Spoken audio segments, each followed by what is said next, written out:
যেচে অপমানিত হওয়ার স্বভাবটা সত্যি বোধহয় পাকিস্তানের আর গেল না। রাষ্ট্রসংঘে তারা এমন এক বিষয় নিয়ে আজকে কথা বলতে শুরু করলেন যে পাল্টা ইসরায়েল তাদেরকে রীতিমতো ধুয়ে দিল। ইসরায়েল তাদের সম্পর্কে এই প্রথমবারের জন্য যেভাবে রাষ্ট্রসংঘে অ্যাগ্রেসিভ অ্যাটিটিউডে ব্যাটিং করলো, তা পাকিস্তানের মতো দেশের নিঃসন্দেহে লজ্জাজনক এক অধ্যায় হিসাবে চিহ্নিত হয়ে থাকবে। পাকিস্তান আজকে প্রথমেই গাজার উপরে ইসরায়েলের অ্যাটাক, সিরিয়া, ইয়েমেন, এই সকল জায়গায় ইসরায়েল যে আগ্রাসন দেখাচ্ছে তার প্রতিবাদ স্বরূপ কিছু কথা বলতে শুরু করে। তারা তাদের মতো করে কথাগুলো বলে। পাল্টা যখন ইসরায়েলের প্রতিনিধি বক্তব্য দিতে ওঠেন, তখন পরিষ্কারভাবে তিনি পাকিস্তানকে প্রশ্ন করেন যে আল কায়দা চিফ লাদেনকে কোথায় পাওয়া গেছিল, দিনের পর দিন লাদেনকে আশ্রয় দিয়েছে কারা, লাদেনের শেষ অবস্থায় মানে মারা যাওয়ার সময়ও লাদেন কোন দেশে লুকিয়েছিলেন। আজকে পাকিস্তানের মতো দেশের মুখ থেকে সত্যিই কি এই ধরনের কথাবার্তা মানায়? যারা টেরোরিস্টদের রক্ষা করে, যারা টেরোরিজমকে আখ্যা মানে শেল্টার দেয়, আশ্রয় দেয়, তাদের মুখে অন্তত গাজা, সিরিয়া, ইয়েমেন এই সকল দেশ নিয়ে কথাবার্তা নিঃসন্দেহে মানায় না। একদিকে যখন ডিপ্লোম্যাটিক স্তরে রাষ্ট্রসংঘে রীতিমতো পাকিস্তান নাস্তানাবুদ হলো, অন্যদিকে পাকিস্তানের একটি মিলিটারি গাড়ি সম্পূর্ণভাবে উড়িয়ে দিল আজকে তেহরিকি তালিবান, এবং নিহত হলেন পাকিস্তানের 12 জন সেনা। সব মিলিয়ে অত্যন্ত ইন্টারেস্টিং কিছু ডেভেলপমেন্ট আজকে ভিডিওতে আলোচনা করব। ভিডিওটি শেষ অবধি দেখবেন আর চ্যানেলটিকে ভালো লাগলে একটু সাবস্ক্রাইব করে দেবেন। ইতিহাস থেকে বর্তমান, সময় থেকে সমাজ, দেশ থেকে বিদেশ, ইতিহাস শুধু বইতে নয়, দেখবেন ভিডিওতেও। এই নেটওয়ার্ক এখন অনেক বড়। আপনারা দেখছেন দ্য ইন্ডিপেন্ডেন্ট নেটওয়ার্ক। ইসরায়েলের প্রতিনিধি পরিষ্কারভাবে পাকিস্তানের যে ভূমিকা তারা আজকে রাষ্ট্রসংঘে দেখিয়েছে তাকে দ্বিচারিতা বলে আখ্যায়িত করলেন। আজকে পাকিস্তান টেরোরিজম নিয়ে কথা বলছে, কিন্তু দিনের পর দিন আল কায়দা চিফ লাদেন, তার থেকে বড় সন্ত্রাসবাদী হয়তো পৃথিবীতে এর আগে কখনো আসেনি, আসবেও না। তাকে কোথায় খুঁজে পাওয়া গেছে? আজকে ইসরায়েলের প্রতিনিধি পরিষ্কার এই প্রশ্ন তুলেছেন এবং পরিষ্কারভাবে তিনি বলেছেন পাকিস্তানের মতো দেশের থেকে কোনো জ্ঞান তারা শুনবেন না। পাকিস্তান দ্বিচারিতাতে বিশ্বাস করে, একদিকে টেরোরিস্টদের প্রশ্রয় দেয়, টেরোরিস্টদের আশ্রয় দেয়, অন্যদিকে টেরোরিজম নিয়ে বড় বড় কথা বলতে রাষ্ট্রসংঘে চলে এসছে। সব মিলিয়ে একটা অদ্ভুত পরিস্থিতি আজকে রাষ্ট্রসংঘে কিন্তু তৈরি হলো। কেন আমি বলছি অদ্ভুত পরিস্থিতি?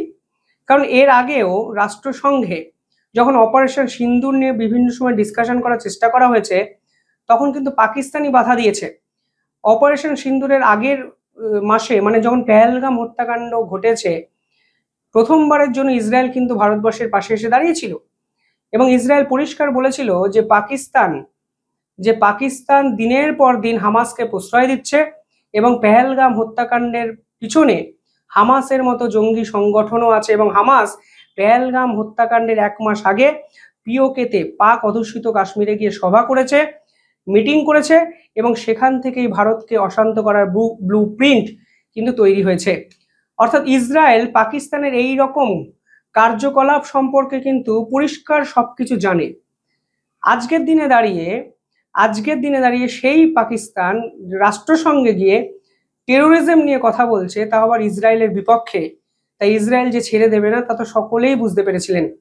ইসরায়েলের পক্ষ থেকে পরিষ্কার বলে দেওয়া হয়েছে যে এই পেহেলগাম হত্যাকাণ্ড আর 7 অক্টোবর 2023 যেখানে হামাস নিরীহ ইসরায়েলের ইহুদিদের হত্যা করে, তার প্যাটার্নটা কিছুটা সিমিলার। সে সময় হামাস এমন একটি জায়গাকে বেছে নিয়েছিল যে জায়গাটি উৎসব মুখর একটি জায়গা, অর্থাৎ আনন্দ উপভোগে কাটানো মুক্ত মনাদের টার্গেট করেছিল হামাস, যা পেহেলগাম হত্যাকাণ্ডের সঙ্গে মিলে যায়। কারণ কাশ্মীরে যারা গেছিলেন তারাও মুক্ত মনা, আনন্দ উপভোগ, ছুটি কাটাতে গেছিলেন নিরীহ হিন্দু কিছু পর্যটক। আজকে ইসরায়েল সেই কথাগুলো আন্তর্জাতিক স্তরে ফের একবার এস্টাবলিশ করেছে। পাশাপাশি আজকে পাকিস্তান থেকে আরো একটি বিস্ফোরক খবর আমাদের সামনে এলো।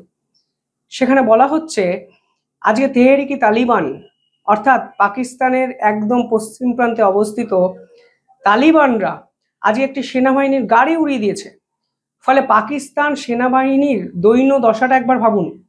একদিকে বালুচিস্তান লিবারেশন আর্মি প্রতিদিন এই পাকিস্তানের সেনাবাহিনীকে অকাত বুঝিয়ে দিচ্ছে। অন্যদিকে আজকে তালিবান যে গাড়িটি উড়িয়েছে সেই গাড়িতে 12 জন শহীদ হয়ে গেছে পাকিস্তান সেনার। এই পুরো ঘটনাটি ঘটেছে সাউথ ডিস্ট্রিক্ট ওয়াজিরিস্তান নামক একটি জায়গা, সেখানে এই ঘটনাটি ঘটেছে। এবং যখন একটি মিলিটারি কনভয় যাচ্ছিল তখন দুদিক দিয়ে এলো পাথরে গুলি চালাতে শুরু করে তেহরিকে তালিবান বিশ্বাস করে এই পাকিস্তান সেনাই হলো পাকিস্তানের অবনমনের মূল কারণ, এবং তারা আলাদা রাষ্ট্র করতে চেয়েছে, তারা আফগানিস্তানের সঙ্গে থাকতে চেয়েছে, তারা জোর করে ইমরান খানকে জেলে আটকে রেখেছে। ফলে সব মিলিয়ে পাকিস্তানের বর্তমান চিত্র যেভাবে আন্তর্জাতিক স্তরে উঠে আসছে, তা যে পাকিস্তান সরকারই ডাইজেস্ট করতে পারবে না সেটা তো সকলেই বুঝতে পারছেন। একদিকে বালুচিস্তান লিবারেশন আর্মি, যারা দিনের পর দিন স্বাধীন বালুচিস্তানের হয়ে লড়াই করছে, যে বালুচিস্তানে এখন বালুচিস্তানের পাকিস্তানের আর্মি যেতে ভয় পাচ্ছে। পাকিস্তানের আর্মি ওখানে গেলেই ভাবে তাদেরকে উড়িয়ে দেবে। খাইবার পাখতুনের মতো জায়গা রীতিমতো বালুচিস্তান লিবারেশন আর্মি দখল করেছে। অন্যদিকে আজকে পাকিস্তানের ওয়েস্টে এই পার্টিকুলার জায়গাটিকেও তেহরিকে তালিবান কিন্তু দখল করে নিল।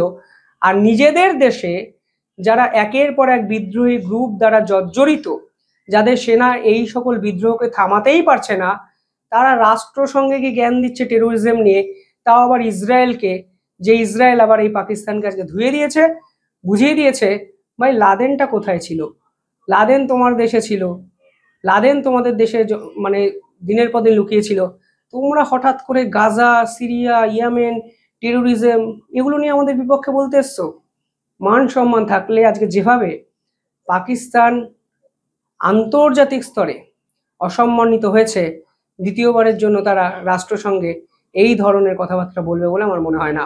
তবে পাকিস্তান তো দেখা যাবে কালকেই আবার একই কথা বলছে, ঠিক যেভাবে তারা কাশ্মীর ছাড়া কিছু বলতে পারে না, হয়তো এই একটা সাবজেক্টকেও তারা রাষ্ট্রসংঘের অত্যন্ত গুরুত্বপূর্ণ সাবজেক্ট হিসাবে বেছে নেবে। যাই হোক, কমেন্টে জানাবেন আপনারা কিভাবে দেখছেন পুরো বিষয়টি। ধন্যবাদ।